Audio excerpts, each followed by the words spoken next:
Hi, everybody. My name is Judy Mark. I am the president and of Disability Voices United. Hold on, I'm going to make my screen so that I'm actually looking into the camera. There we go. Um, Welcome to our SDP Connect. I'm assuming most of you have been to one of these before, but if you haven't, we meet monthly to talk about the latest issues around the self-determination program.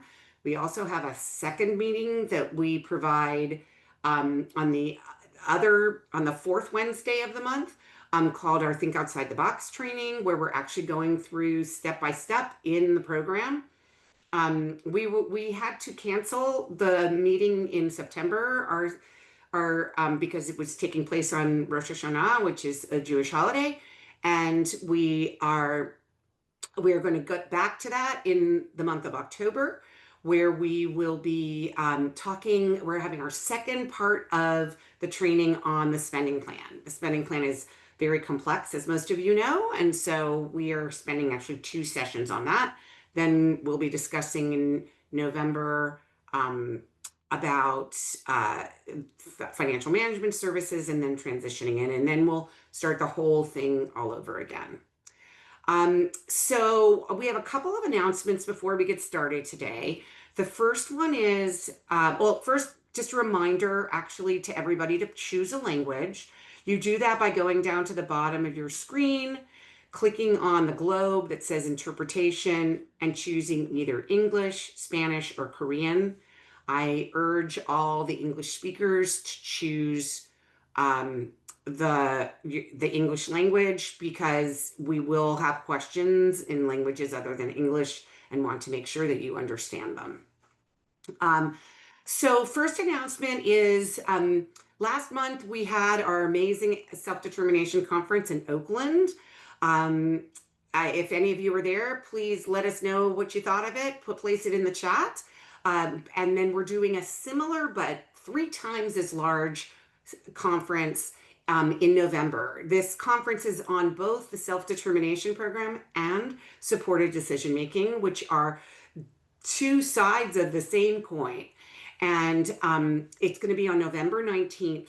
And I'm going to tell you that we are almost sold out. We are, even though it is weeks away, 6 weeks away, we are almost sold out for that conference. So if you are planning to go, get your registration in now. We are not vendored with the regional centers for this conference because the costs are quite low, and it's really hard to get paid by the regional centers for this. And we are actually not even billing the FMSs if you're already in the self-determination program, but your FMS can pay for the conference directly. They use a credit card. Or you can pay it out of pocket. But I do want to make a shout out to several regional centers, local volunteer advisory committees who are sponsoring people from their regional center to attend. And I'm going to force Kaylee to talk about it because I can't remember all of them. Go ahead, Kaylee.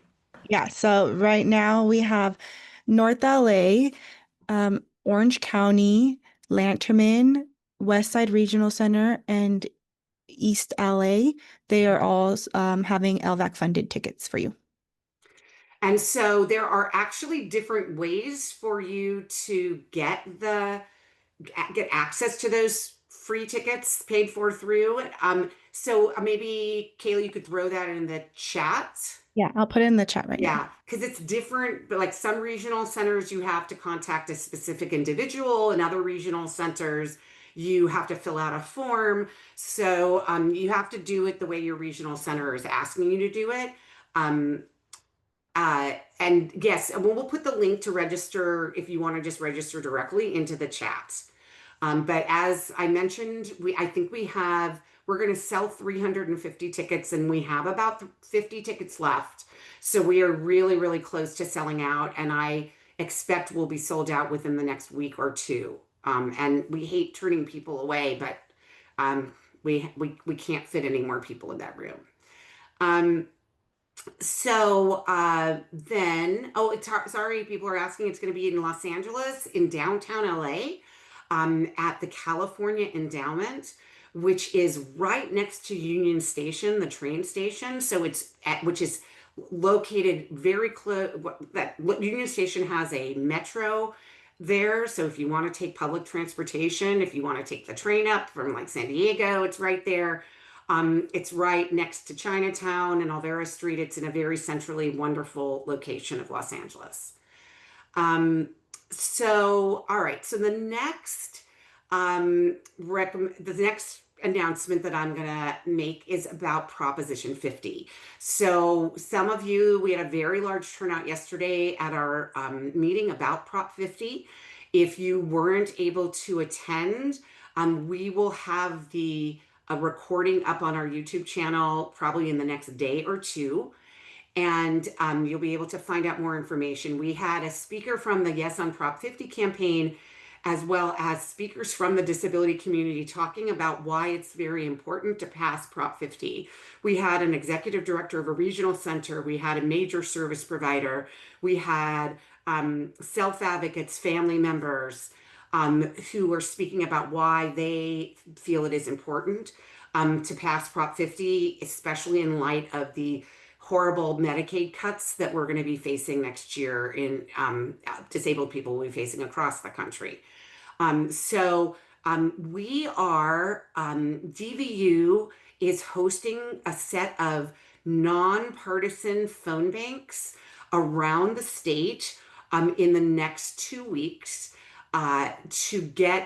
for people to call people in their own phone book. So we're doing it in person in some places to get media attention, and we're calling in the reporters to come and show that people with disabilities care about this issue. But we're also encouraging people to make phone calls and text their family, friends, neighbors, coworkers from their own homes. And we will give you a script on how to talk about it and background information. So if you're interested in signing up to help us phone bank, Kaylee just put the link to sign up in the chat. And if you sign up, then we will be sending you the script. And I'll just look for other questions. Somebody said, if in my chat, if some chats are in English, some other languages, where do I go to understand the other languages? So what you want to do is you want to click on English in at the bottom of your screen so that you're hearing in English or in Spanish or in Korean. And if there are people placing, putting questions or comments in the chat in other languages, we at some point will get to translating them in the chat as well so that everybody can understand them. And then finally, someone was asking, is it a political rally for Democrats? It is not a political rally for Democrats. We are a nonpartisan organization. We do not support one party or the other. I can tell you both political parties have been very good to people with disabilities in this state. But what we do know is that the current Congress cut $1 trillion from Medicaid, and we need to elect a Congress that's going to be better to disabled people. Okay, so I'm now going to introduce our speakers. And I'm realizing that I need to get the exact titles up because I know that we got them just today, so that I introduce you correctly. And I apologize for not having this up on my screen because I did. And then, all right. So the first person that I'd like to introduce is Ernie Cruz. He is the Deputy Director, and I still haven't found my email, so I apologize. You are the Deputy Director of Community Services. Did I get that right? Is that from my memory? You got that right. Yay. Okay. And then we are also having Anna Keller, who is, I can't remember your title, but you work on the self-determination program. And so we're thrilled to have you here. And Anna and Ernie are going to give a very brief presentation on the IPP template. Folks should know that this is their second time coming here, and they were here back several months ago, and they gave a phenomenal presentation, which you can find on our YouTube channel. And so they're not going to give that full presentation again. The reason they're back is because there were so many hands up and so many questions in the chat that we ran out of time, and they committed to coming back, and we deeply appreciate that. So I'm going to let them take it away. Go ahead, Ernie and Anna. Thank you, Judy. Thank you for the invite back. And as Judy mentioned, Ernie Cruz, Deputy Director in the Community Services Division at DDS, and fortunate to join me today, Anna Keller, Program Manager for Self-Determination at DDS. So again, thank you for inviting us back to provide a recap of our previous presentation. And Kaylee, if we could put the PowerPoint up. Yes, so the Spanish is up and now I'm going to share the English. Appreciate it. Thank you. So we're going to provide a recap on our previous presentation about the new individual program plan, or IPP. And like we talked about last time, this was and has been a big project over the last couple of years, and officially launched as of January 1st, 2025. So next slide, please. And as I go along, I'll put some links in the chat just for reference purposes. This first one is just to our dedicated webpage on the DDS website. So, so here's what we have on the agenda for today. We'll do a brief recap of the main talking points from the first time we were here. We will also cover the IPP survey, make sure you're aware of that. And also want to show you the different guides that were developed as part of rolling out the new standardized IPP. These guides are referred to as your plan. We'll briefly go over the contents of these guides. We'll review the steps we have taken to implement the new IPP, as well as resources that are available to you, and we will end with questions at the end of this presentation. Next slide. So I'll go ahead at this point and hand it over to Anna.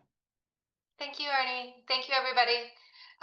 We're just going to start with the recap. So next slide, please. So a brief recap, and last time we talked about a few different things. One of those is person-centered planning, which is a framework of planning for services and supports that is dynamic and individualized and used to help people plan for their future and achieve their personal goals. It emphasizes persons' unique preferences, strengths, skills, and aspirations. It focuses on 7 key principles of person-centered planning by making sure it's individualized, respectful, collaborative, self-directed, and has a whole person approach.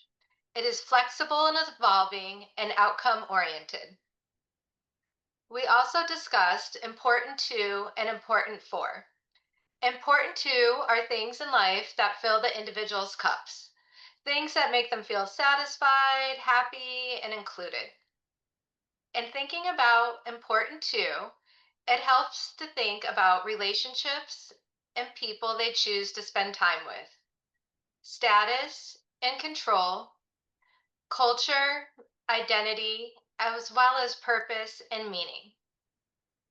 Important for includes the things in life that make them feel healthy and safe, which can include physical health and wellness, physical and psychological safety, prevention to ensure health and safety are maintained, emotional health and safety, as well as needs we have to be valued members of the community. We also discussed that you have options on how you want to build your plan. You can use a version in first person, written from your perspective, or you can use third person version. And that's when you have input from the team, written from the perspective of someone on your planning team. And we can go ahead and put those in the chat in a second too, those 2 links. We've also discussed different life areas, which we are used for ways to talk about goals and supports needed to meet those goals. You'll see there are also changes to the IPP that include in the standardized IPP and IPP agreement form, which I do want to spend a little more time reviewing. Next slide, please.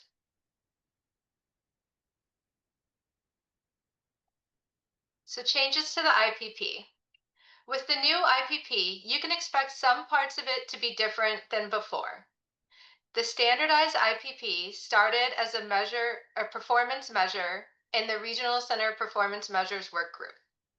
The work group members wanted an IPP that was person-centered and offered more flexibility in the community.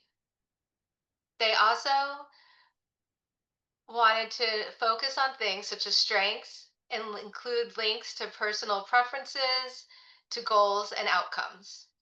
Additionally, this is a statewide implementation, so all regional centers are now using the same plan. There are areas and prompts that are new. In September 2023, SB 138 was put into law that the department would create a statewide standardized IPP. So the work that was started by the Regional Center Performance Measure Work Group continued on. In the last few years, the department has also supported regional centers in increasing the knowledge base related to person-centered thinking, applying person-centered practices to supporting individuals served. These person-centered principles have now been applied to the development of the standardized IPP. Despite these changes, the principles and requirements of the IPP have not changed, such as the statute and requirements of the IPP, the regional center's role in the IPP, and the assessment of needs and services, and the documentation that is needed for information sharing. Next slide, please.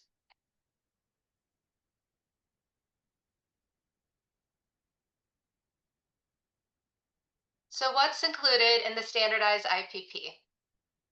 We are going to describe what the new IPP format includes and what you can expect to see in the standardized IPP. This format has been developed with the recommendations and input of many community partners. The IPP starts with the opportunity to provide a positive introduction to the individual. This is where important things you want people to know about you. What people like, what people admire about you, what things you are most proud of in your life. How this plan was developed records where a meeting happened, the way an individual chose to participate in the plan, and who else helped with the IPP.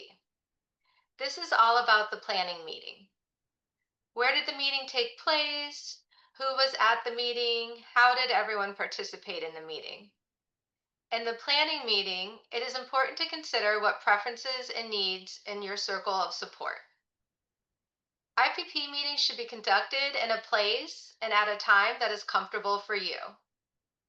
It should give you an opportunity for you to decide who provides input into your plan and what type of information is provided. For young children or individuals who may have difficulty sitting through a long meeting, how the planning team captured the wants, needs, and preferences should be indicated here.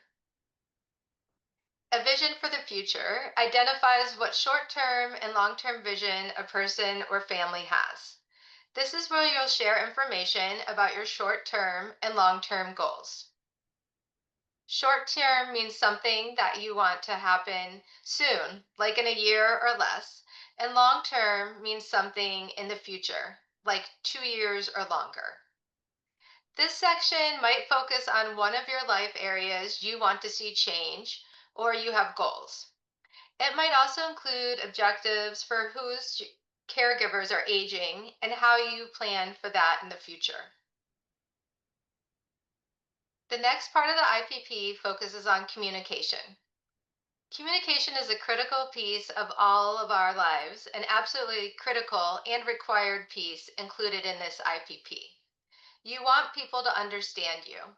This is where you share how you like to communicate. What is the best way to communicate with you? What do others need to know to communicate with you? Do you have the supports or devices that you need to communicate? How do you show you understand? Think about what other information is important you want to share related to how you communicate. The conversation will likely involve others in your support network. It's often the people who know us best that understand what a certain look or tone of voice means that we may not be aware of ourselves. Decision making. Decision making section of the IPP offers flexibility in recording life areas that a person has support in making decisions and who they receive support from. What decisions do you make for yourself? For parents, what decisions do you make for your child? What decisions does your child make? Will your child need an advocate in the future? Is there anyone else involved in decision making? Could you benefit from support from others in making decisions? Could you make informed decisions on your own? Could you benefit from supported decision making, like help from others regarding options and impacts of choices? Life areas. Life areas is a flexible section of the IPP that talks about a person's goals and how they would like to meet those. There are 12 life areas to choose from, and they are used to address a desired outcome or goal for the most important parts of the individual's life. Funded services need to be tied to a life area. The final section of the IPP format is emergency planning. Everyone may experience an emergency in their life, but having a plan in place will help the people around you know what to do. So, do you have an emergency plan? What are the steps needed to stay healthy and safe during an emergency? Who should be contacted when there is an emergency? What important things do people need to know and do to support you during an emergency? The purpose of this section of the IPP is to describe the risks in your life that may lead to an emergency, and that you and your planning team agree on a specific emergency plan. This section also describes what that emergency plan entails, including information about specific steps in an emergency or examples if beneficial to you. This area includes 3 prompts. What is the emergency preparedness plan for you? Who should be contacted in case of an emergency? And important things to know and do to support you in an emergency. Next slide, please.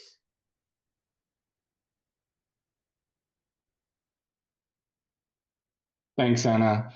So I'll continue from here. So another part of the IPP is the IPP agreement and signature page. It's going to be one of the last things that you'll do as part of the IPP is review and complete the agreement and signature page. This form is part of the IPP, but distinct from the person-centered part of the IPP, and must be completed as part of the IPP meeting.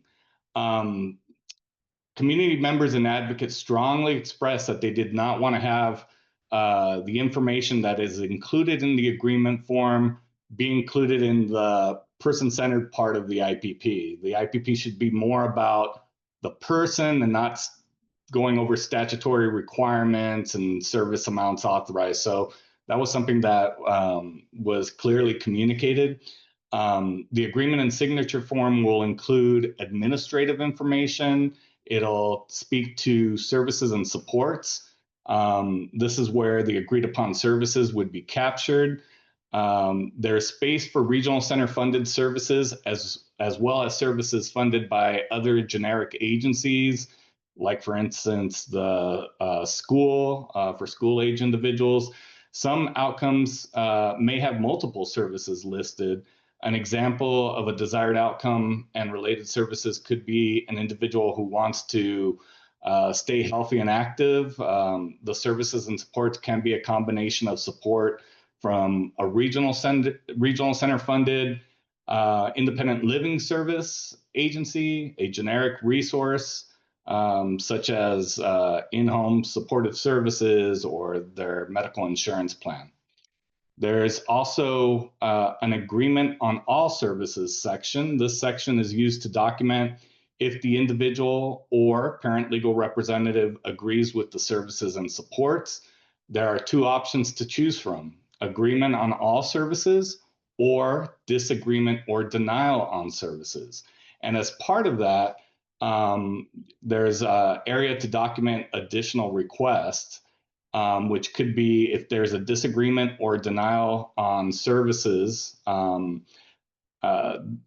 explaining to the individual and family their other options, which could include selecting to have another IPP date within 15 days or later, and have a discussion on the services that are still outstanding to continue having that discussion, or they can request a notice of action in their preferred language and in a format that they choose, whether it's via email or mail.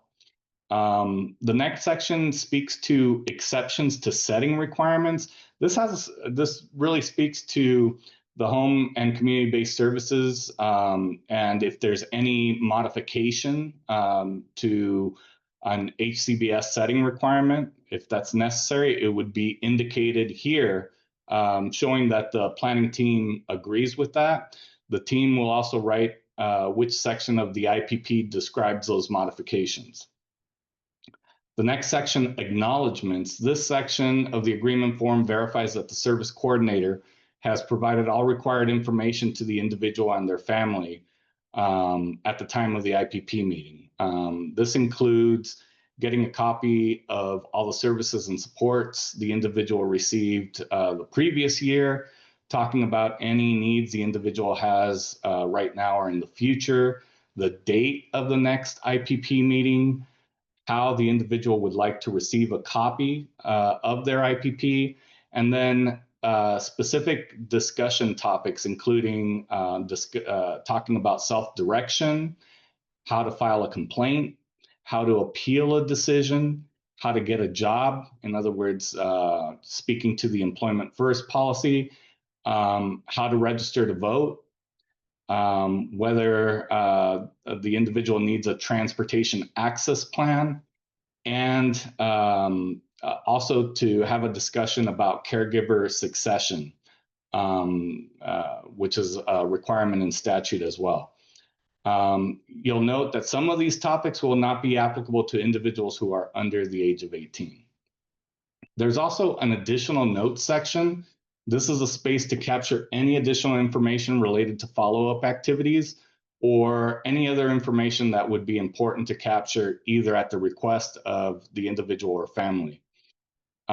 There's a signature page, and a signature from the individual, parent, or legal representative is a necessary part of the IPP.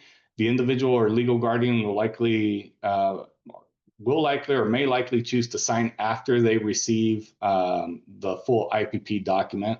Signatures can be captured on paper or electronically, and this section can accommodate as many signatures as needed. And then lastly, there's an optional survey, and I'll go into more depth about the survey on the next slide. Next slide.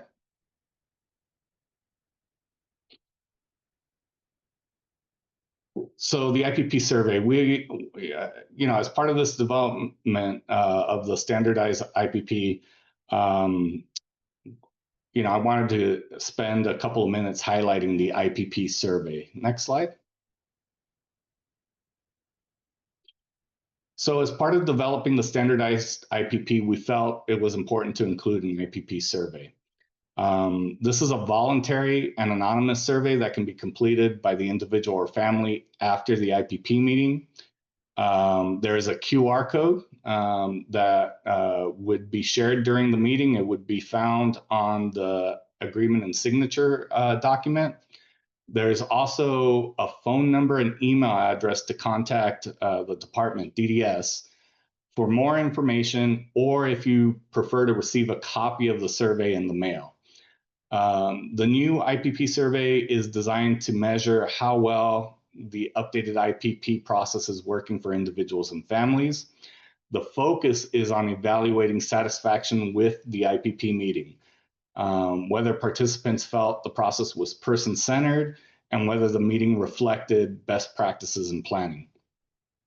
The goal is to gather feedback on 3 core areas: the overall experience, the implementation of the new IPP process, and use of person-centered practices at the meeting.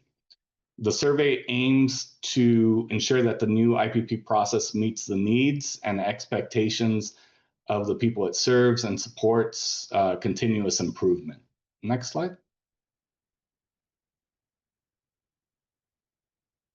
So here you'll see what the actual questions are in the survey. The first one is basically identifying the regional center that the individual or family member is with.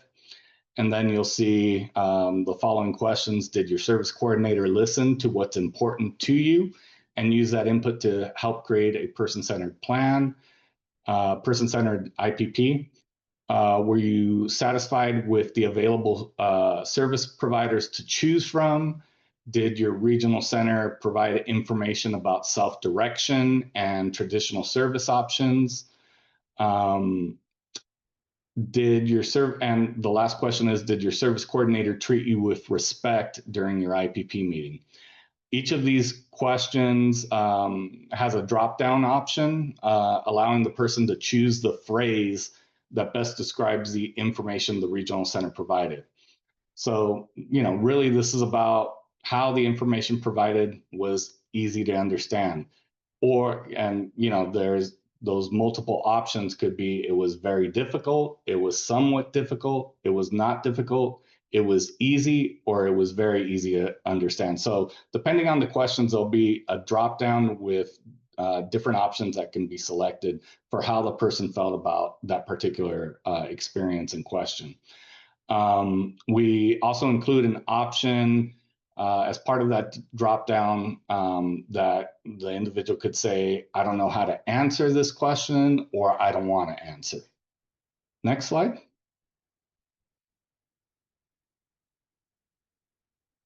So the guides, I wanted to show you all the different guides we have in addition to the different parts that are included. These guides are referred to as your plan. Next slide.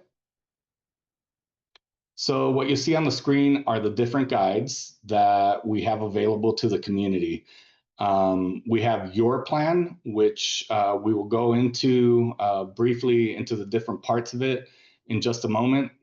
We have your child's plan, which is geared for individuals ages 3 to 13.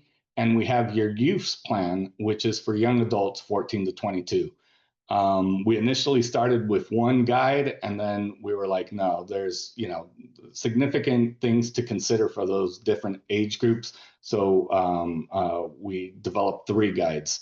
These guides explain the new format of the IPP and describe what a person-centered IPP is. A lot of work went into making sure these were written in plain language for ease of understanding.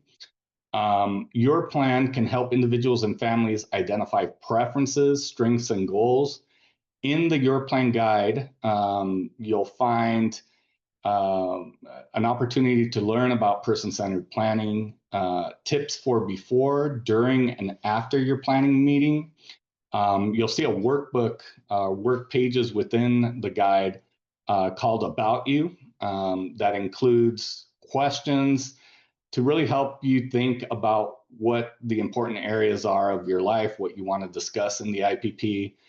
It also includes space for you to write down your ideas, your answers, your topics that you want to bring up and discuss during the IPP. These guides are optional and can be used or not used.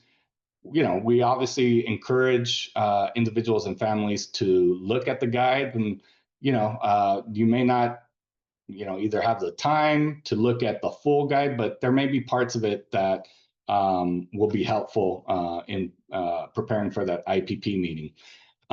You can read and fill out the pages within the guide, or ask someone to help you. You can take your plan to your IPP meeting. If you have notes and you've written down ideas, this could be a good way for the discussion during the IPP meeting. And this can help make sure that all areas are covered. All areas of a person's life are covered, and those that are important to them. Just a quick side note, translations for these plans and the new IPP template are available in, I believe, either 10 or 12 different languages, including Spanish, traditional and simplified Chinese, Vietnamese, and other languages. Next slide. So as I said, I'll briefly go through what's inside your plan. This is one of the first pages of your plan. It gives an overview of what is to come and the different sections of the plan, which include part 1, building your individual plan. So this section breaks down what the individual will encounter in the plan, and it explains everything we have talked about, up until this point. It provides a broad overview of what the guide is about and what you can expect to do in the first section, which is focused on building a strong self-assessment. Throughout the guide, there are areas where individual and families can enter information. Part 2, before your planning meeting. So this informs you of the different things to think about when brainstorming some ideas for what you need to be successful. It encourages you to think. It encourages the person to think about the places where the individual does things. It could be activities of daily living, like shaving or going to the store. The different items you may use to reinforce learning. Thinking about the different things the individual does on their own. It encourages the individual to think about the overall services and supports they may need by thinking about what their goals are. It also encourages you to consider what to consider when making decisions at your meeting. It prompts you to consider things you want to learn, what kind of work you want to do, where you want to live, how you want to spend your money. It also asks you to consider who it is you want to attend your meeting with you. This part of the guide encourages the individual to ask themselves questions that will better prepare them to create a plan. Part 3, during your planning meeting, this section provides an overview of what individuals should do during the meeting. Some of the suggestions include bringing this guide to the meeting, taking notes, being positive, and asking for help when help is needed. And then lastly, part 4, after your planning meeting. So these are some pages in the guide that help individuals reflect on their experience of making the plan. It includes pages with, several yes/no questions, and helps the individual determine if they thought the meeting went well. It also gives individual free space to write things they thought went really well, but also a space for them to write about things that they think could have been better. This section also includes what's called like a 6-month check-in. And again, we encourage the individual to return to this section and ask themselves if they feel like they are meeting their goals. Are they doing what they want to do? Do they feel like they're seeing the people in their life they want to see? There's also space to write down things that they could be doing better. Next slide.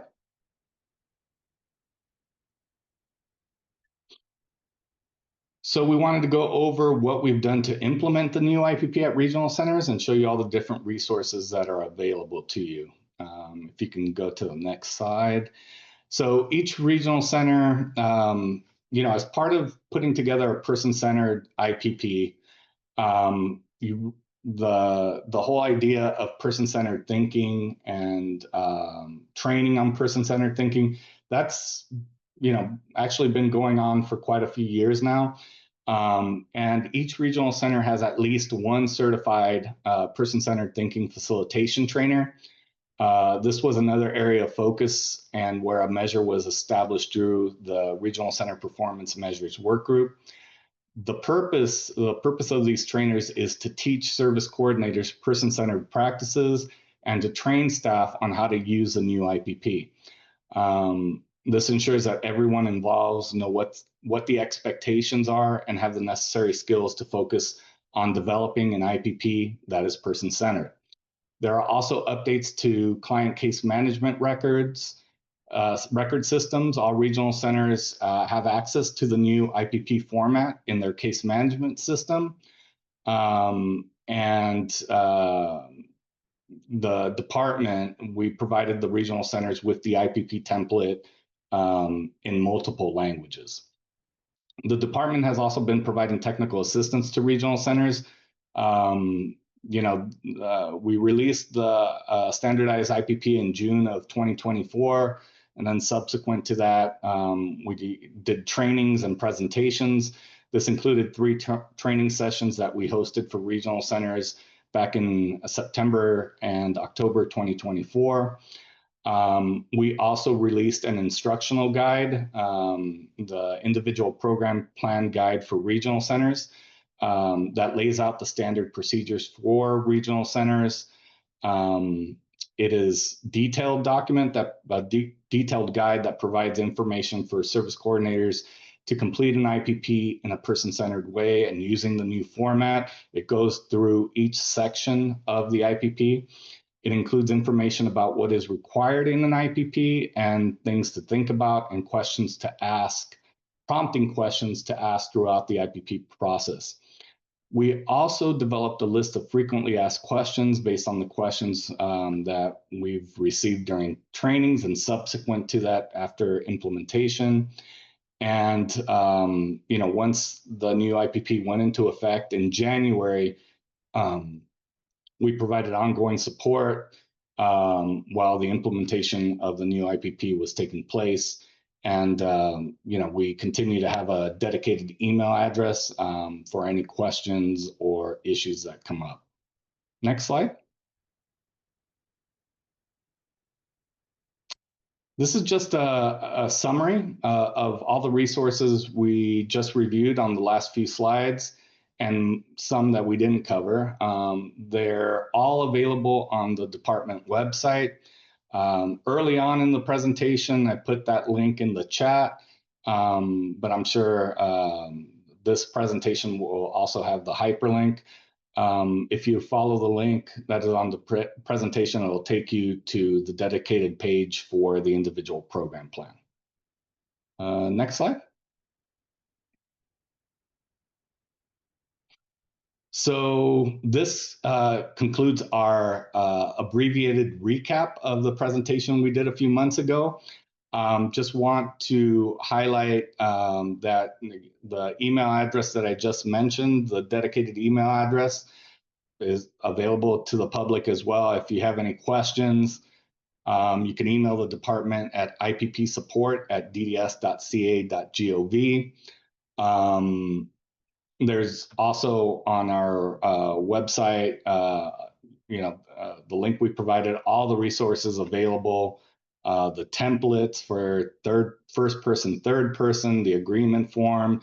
There's also, besides the written resources, there's some videos related to the IPP. One video specific about person-centered thinking and that approach, and also an animated series of videos. And again, I just thank you for the opportunity to come talk to you and present today. And we'll open it for questions. Thank you both. That was really, really informative. I learned something new even each time. So I can tell you that the chat has been extraordinarily active. I feel like even more than last time, but I don't know how that's possible. So there's a bunch of questions in the chat, but I want to tell the audience that you can also ask questions verbally. You can go down and choose the raise hand feature like I just did, and I'll call on you if you would like to verbalize your question as opposed to just having me read it off from the chat. So I'll start with, I'm trying to categorize the questions because some of them overlap, but I'm not done yet. So also going to start with some a general basic question, which is the format the same for adults and children on the IPP? Yes, good question. Yes, the format is the same. The template it was established to be consistent regardless of age. Okay, great. And I see, Linda, you have your hand up, so I'm going to let you speak while I'm still categorizing all the questions. Okay, thank you. I think I have a similar question as one of the chat box participants asked, is that when the coordinator came to the house to do the annual assessment with my daughter, she's 29 years old. She participated with the whole meeting.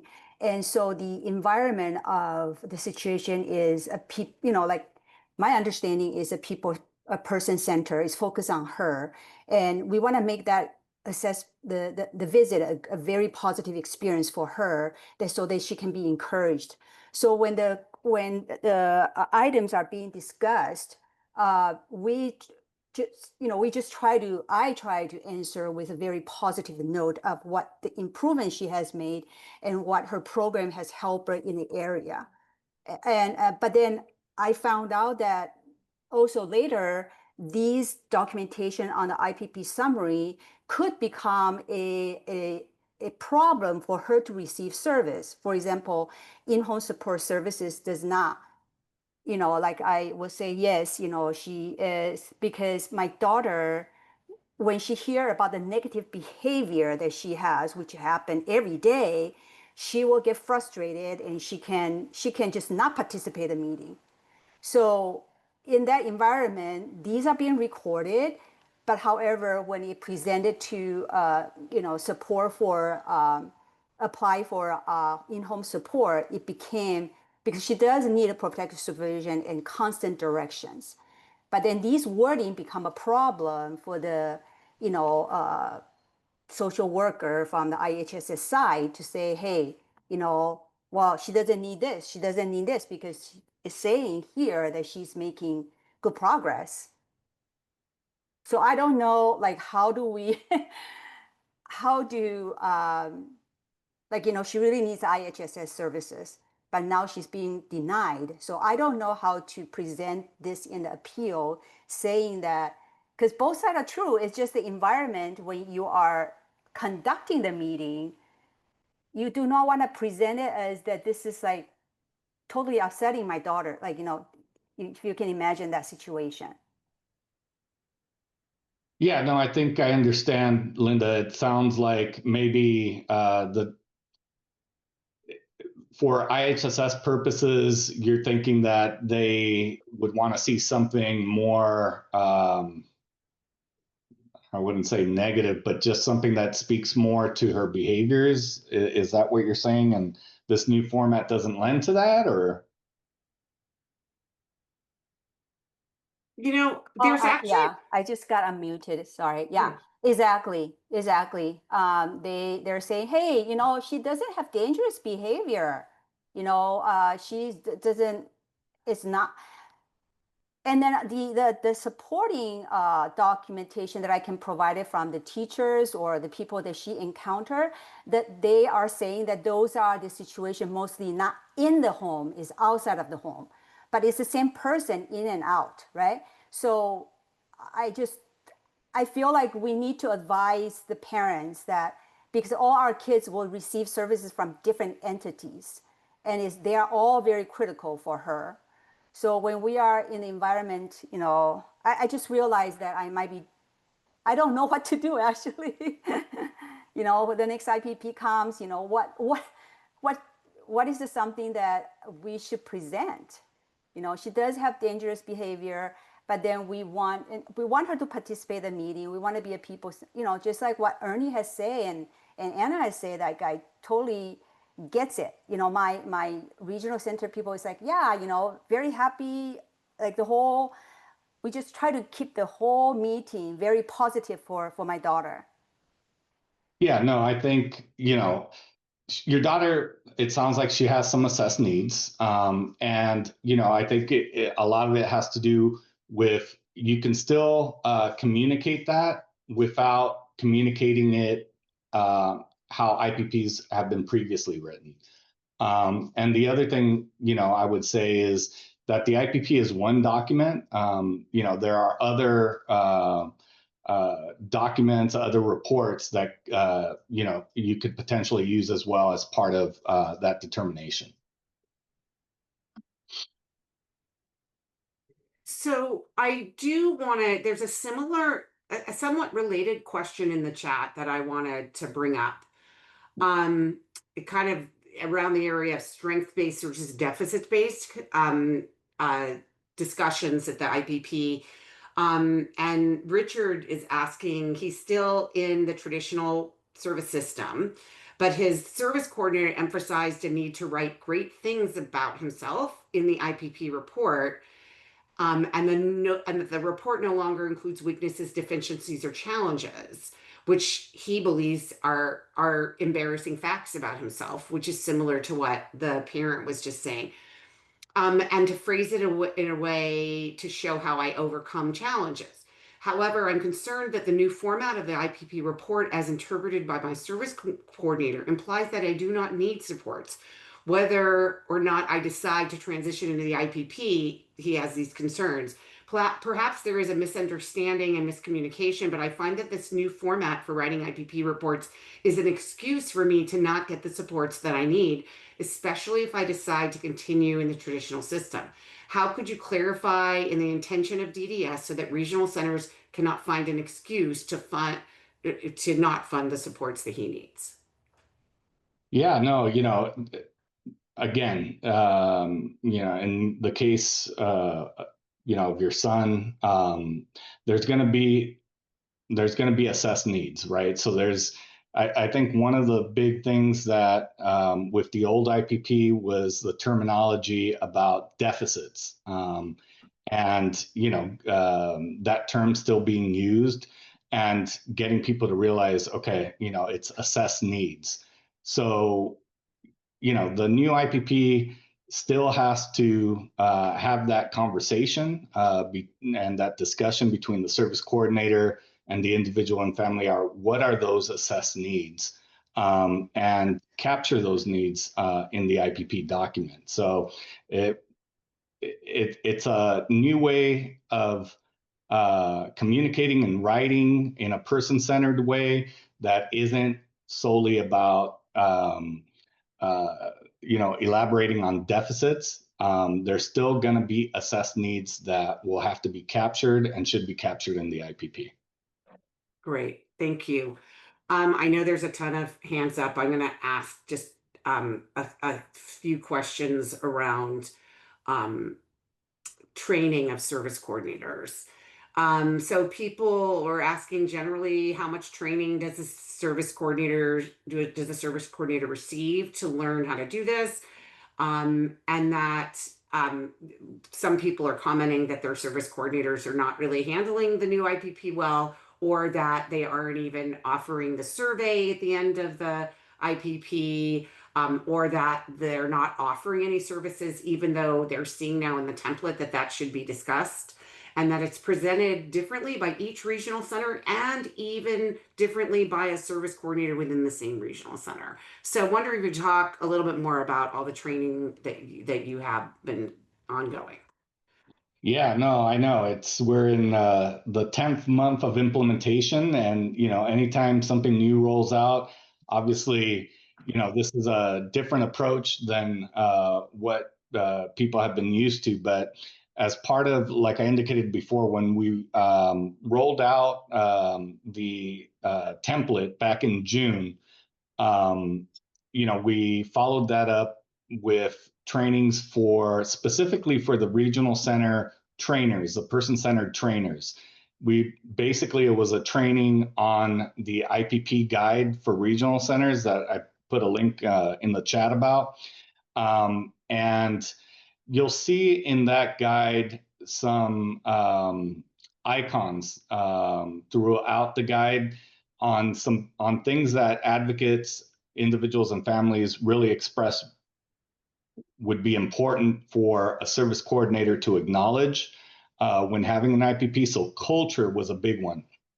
And so we did those trainings in September, and the trainers that attended those trainings from the regional center were then tasked with training their service coordinators. The other piece of, going back to the person-centered thinking training and discussion was regional centers having trainers, and then those trainers training staff on person-centered thinking. That's been part of the performance contract, part of the regional center performance measures for going on 4 years now, to really continue to build up that knowledge and base of what person-centered thinking is. And subsequent to the IPP going into effect on January 1st, we also, even before that, the department staff, we had offered office hours for regional centers to come, primarily for their trainers to come and say, hey, how can I get this message across? Or, can you provide more clarification? It was it gave the department the ability to provide some feedback, but also for different regional centers to hear how they're doing the process of training and bringing their staff up to speed. And, those office hours continued through June of this year. And, now we have we've had the dedicated email address. And as we get issues there, we follow up with the regional center. For instance, Judy, you mentioned, not getting the survey. So we'll go and problem solve and see, okay, why are they not getting the survey? Is it an issue with the agreement and signature page? What, is the QR code not printing? What's going on there? So, that process is ongoing. Great, thank you. Richard, I'm going to call on you. You've had a lot of questions in the chat, so I'm going to let you verbalize them.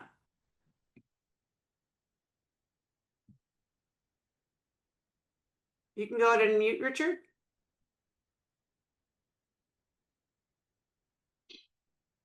Richard, not there. Has my staff been asking him to unmute? Okay, there you go. Go for it. Richard, are you there? We cannot hear you, Richard. All right, we're going to come back to you. Maybe you can fix your microphone. Savannah, go ahead.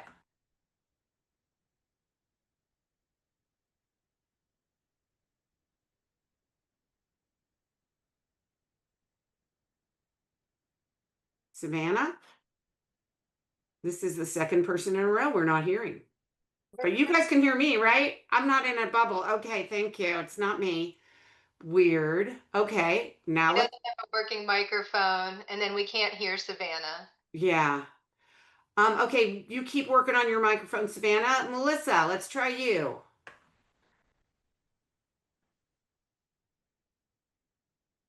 Melissa Jones, you can unmute. Okay. Yay. Okay. I recently attended an IPP with one of my clients, and the girl was very verbal. Mom, we didn't really want to do any negative things. And we just told the service coordinator, could she call us the following day and we would go over some of the issues so that the client was not, it was a positive environment during the IPP.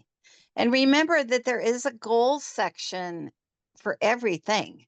So the goal is da-da-da, current status is da-da-da, and what's the plan to work on it? So the current status can be there's been improvement, da-da-da-da-da, but the goal still is whatever. So in every single section, there's a goal, a current status, and what's the plan to work on it. So that's just my input. Thanks. Thank you. That was really helpful. Okay, I'm now going to ask a few questions from the chat around signing the IPP and other sort of technical kinds of things.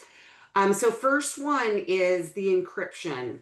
I've heard this story many times that the encrypted IPPs, so they're encrypted emails that contain the IPP, and that for many individuals and their families who struggle with technology, they are having a hard time accessing encrypted emails. I know that the lowest system, I'm hoping, is going to fix a lot of these problems, but we are many, many, many years away from lowest, which is for folks who don't know, that's the new technology system that DDS is developing that all 21 regional centers and every service provider and every person served by a regional center will be using. It'll be similar to like your hospital plans or your doctor's portals where you can have all your notes, you can see them 24 hours a day, you can see copies of your IPP, all those kinds of things are available to you. And you will have a communication, a HIPAA compliant communication method that is very low tech, that is not the same as having a password and the password expires. So the encryption is multifold. It's hard for people who have low technology skills. And number two, I don't know if you know this, but at some regional centers, emails disappear after 30 days that are encrypted. So if you're trying to go back and remember the communication that you had with your service coordinator that's over 30 days old, you can no longer find that communication. So just was wondering, so that's a big piece. And then the other big piece is just around, should people feel pressured to sign their IPPs at the IPP meeting? There's a whole bunch of questions about that. Yeah, no, definitely have heard about issues, not just related to IPP with regards to encryption. And, I think part of the recommendation would be to respond to the regional center and ask that it not be sent encrypted or that it be sent through mail. So, those are some options. There's other options, but they may be too techie.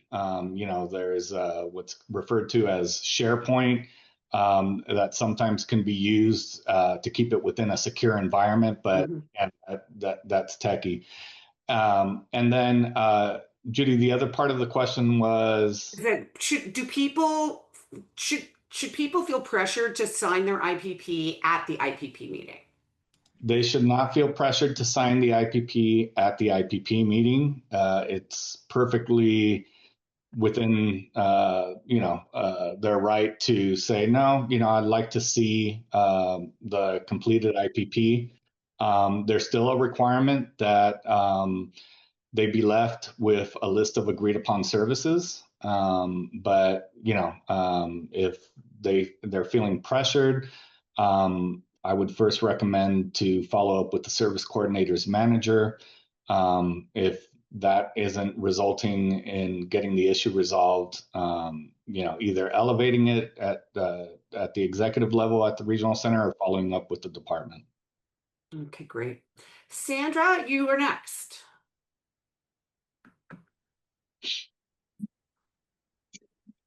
Hi, this is Sandra. I wanted to go back to the first parent's comment, Linda, about her struggle with getting IHSS approved for her daughter based on the content of the IPP. I am hearing this statewide, that the IHSS evaluators are looking at the IPP, and if it looks like the person doesn't qualify for what services are being requested, that they're getting denied. So that's probably something that needs to be investigated, because of course IHSS is a generic resource, and if we're being denied a generic resource, then that goes back to the regional center system needing to pay for those services. So somebody needs to be talking to somebody. The other thing I wanted to mention is I have a long history in healthcare, and there's a difference between being accurate in our description of the people we care for versus being positive or negative. We can accurately describe what the person is experiencing and be person-centered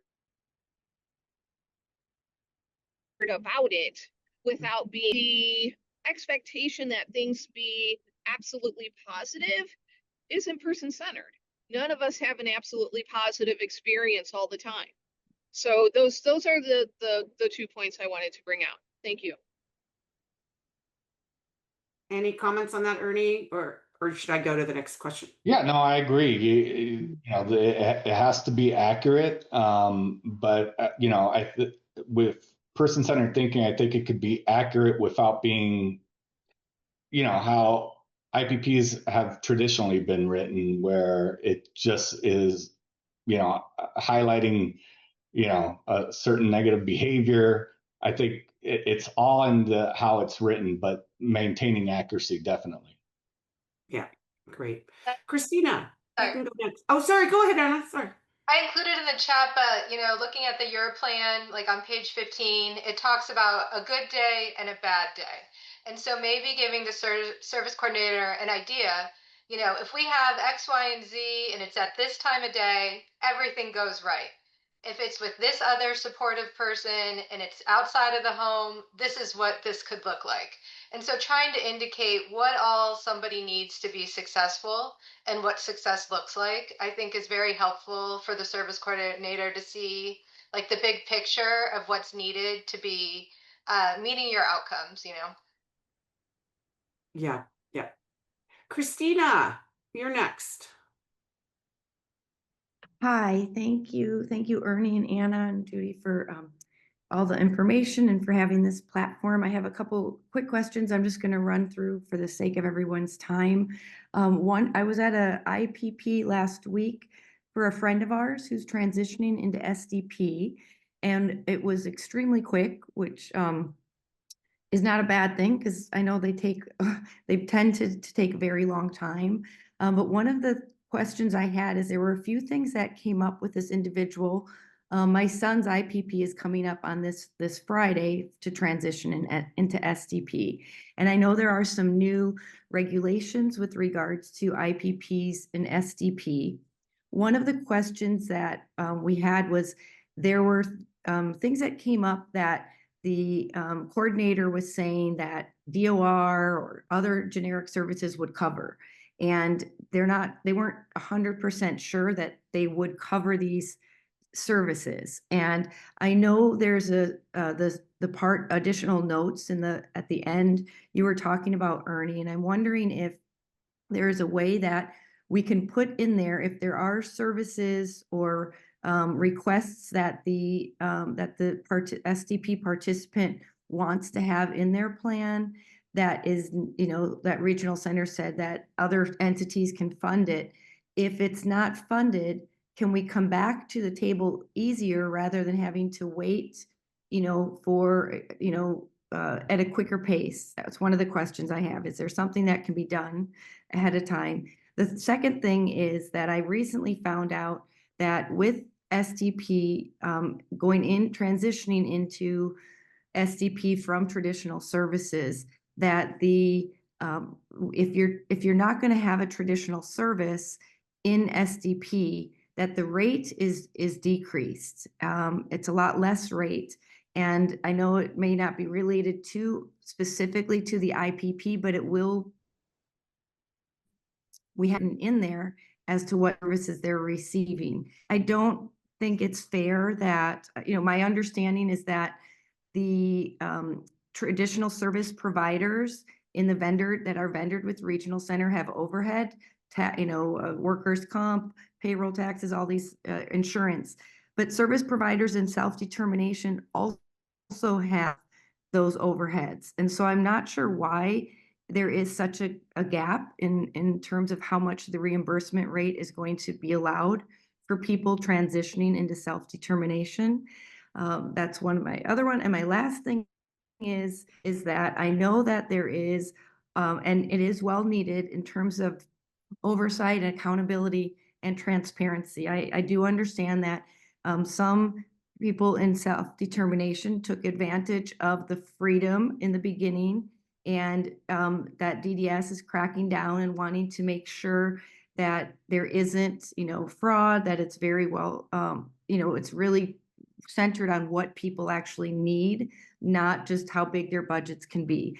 However, and I agree with that. However, I also, being in the traditional system for the last 4 years, as having a son who participated and then actually working in the traditional system, I have seen a huge amount of also fraud and questionable things that I feel DDS really needs to hold accountable for regional centers and these service providers, vendored, whether they're vendored with the regional centers or vendored with self-determination. And I'm wondering what the department is doing in terms of making sure that all service providers are held accountable, transparent, and there's oversight. Thank you for your time. All right, thanks, Christina. On the first item where you talked about, generic resources and potentially using the additional notes section to document that could be a section that you use for that. I would also point to the agreement and signature page. There's a section on the services, and even if the service isn't in place yet, both whether for regional center services or for generic services, there was discussion during the IPP and agreement that, hey, we need to look into that. That could be listed, and there's a checkbox to say, provider to be determined. So those would be a couple of areas to document that specific type of scenario. Anna, I don't know if you want to take the SDP question. Yeah, as far as the rates that went into the budget, it wasn't clear to me if you had been using a service in the past and they gave you like a median rate, or if you had not utilized the service and so they gave you a median rate to use. I think I know what she's saying is that the rates are not the same as what the current rates are for the traditional service providers. And people are really being forced into using traditional service providers if they want to get a reasonable amount of money out to a provider. Yeah, so what we've seen is it being done differently throughout the state. The new trailer bill that went out in June is going to provide some more clarification on standard processes and procedures for individual budgets. So I hope that will provide some clarification in the future. In the interim, I mean, you would want to be advocating if the individual for that budget needs a certain service at a certain level that is similar to that vendor. That might be a discussion that you would want to have, talking about the supports that you need similar to that vendor and what's going to be provided. Some regional centers do use a vendored rate regardless, either like what you've used in the past for a certain program, and they will put that on the budget form with that vendor number. Other regional centers are using like a median rate because that service has never been utilized, and so they're starting at the middle. And I would always encourage people to have a planning team conversation to advocate for the services and supports that you need to be successful. Okay, great. Okay, so now I'm going to kind of choose a few questions that are about preparing for the IPP in advance. So some were suggesting that all of these links that you've been putting in the chat, that you should instruct regional centers to tell service coordinators to send these links to the individual in advance. I have been saying this a long time, that the pre-meeting of an IPP is as important as the actual IPP meeting. And that folks should reach out to their service coordinator and say, I'd like to talk about what I want to talk about at my IPP, so that you know which subjects are going to be talked about. You're not actually discussing those subjects, but you are discussing which topics you're going to talk about. It also makes sure that everybody's prepared. You know what your rights are. You know you have a right to have that IPP meeting at a place and time that is comfortable for you, as Anna said earlier. And you also know that you can invite your circle of support to your IPP. And these are things that people don't know because they just get an email from their service coordinator to say, your IPP, we need to schedule it by the end of this month. here are 3 dates that I have available, and people feel so much pressure to go. So kind of wonder, so that's like one area of prepping for the IPP.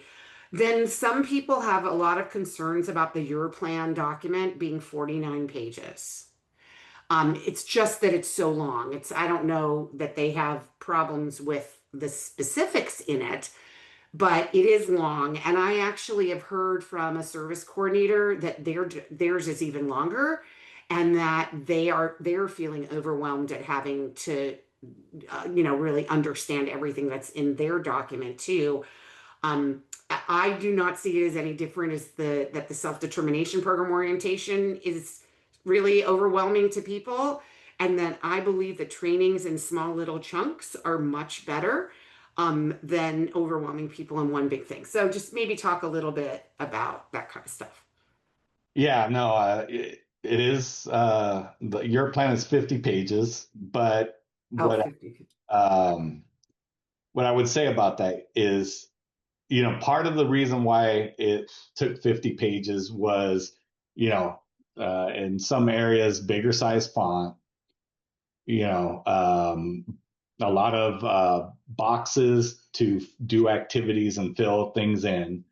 So we have heard that feedback. We are working on a version of your plan that would just be the worksheets. So something more streamlined that, if there's specifically something you want to work on, you can go straight to that section and work on that and not have to dig through 50 pages. Maybe we can get it down to 20 because there's a lot of different worksheets in there, but Yeah, it's true. I appreciate that feedback, and we have heard that. So yeah, no, we want the guide for the regional centers. It had to be thorough. It had to explain things, not just about the format of the IPP, but about how to approach it. And like I mentioned before, having the different icons to remind the service coordinator, hey, remember culture when you're talking about this. So yeah, no, totally get it. I think we'll once we have those your plans into the more concise version, we'll have that on the website as well. Great. I also would really strongly recommend you do a video of what like a fake IPP looks like. I find that my son and many people with developmental disabilities are visual learners. And so if they're seeing the way an IPP should run theoretically, obviously don't use a real person or their background, I actually think people will learn better from that. So recommend. I'm happy to work with you on that. We do a lot of video trainings. Carolyn Johnson, you're next. Hi, can you hear me? Yes. Okay. I wanted to respond to your comment after I wrote down what I was going to talk about, and let you know that we get our notices that our IPP is due always after the fact. I found out a couple of years ago that the service coordinator does not even sign their own memo, that it's computer generated. They personally don't send it out. So I've taken the initiative way ahead of time, as I did this year, to be the first one to say, hey, our IPP is coming up in 4 months. Remember, last year we had these delays at the last minute at the end. Can we please schedule? So I just wanted to let everybody know that.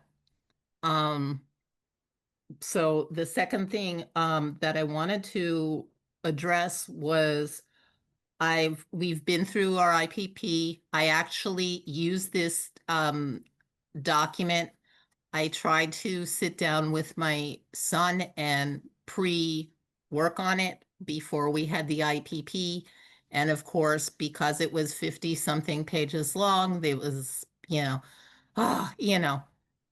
so I skipped to the section where the template is for the plan, which contains like introduction, things people should know about so-and-so, what people like and admire, successes, short-term vision. And that's like a 3-page thing. And that was perfect. So I said, let's jot down some things that we can talk about in each of these areas. And we've also come to an agreement that the purpose of these meetings is to do 2 things: to, share the good things about yourself, but also to share about the things that you need help with. Everybody needs help with some things. And we learn along the way what kind of words and phrases are triggering. So I will write ahead of time, like I did this, I filled this out, and I shared it with my son. I said, can you sit down and read this, please, and make any corrections? Which he did. He firstly, corrected all my grammatical errors. And then, he emphasized something that he really agreed with. And there was nothing that he disagreed with, because we had, I had gotten his input. It was collaborative from the beginning. That's great. Carolyn, I'm going to cut you off only because we have a lot more questions. Those are all amazing ideas. I don't know if Ernie or Anna, you want to make any comments, or think No, it's all awesome. yeah, I appreciate the feedback as always. And we're hearing you about the size of your plan. So thank you. Yeah, wonderful. Aisha, go ahead. Aisha, right. I think by staff, there you go. Go ahead. Okay, so my son just transitioned to SDP in April.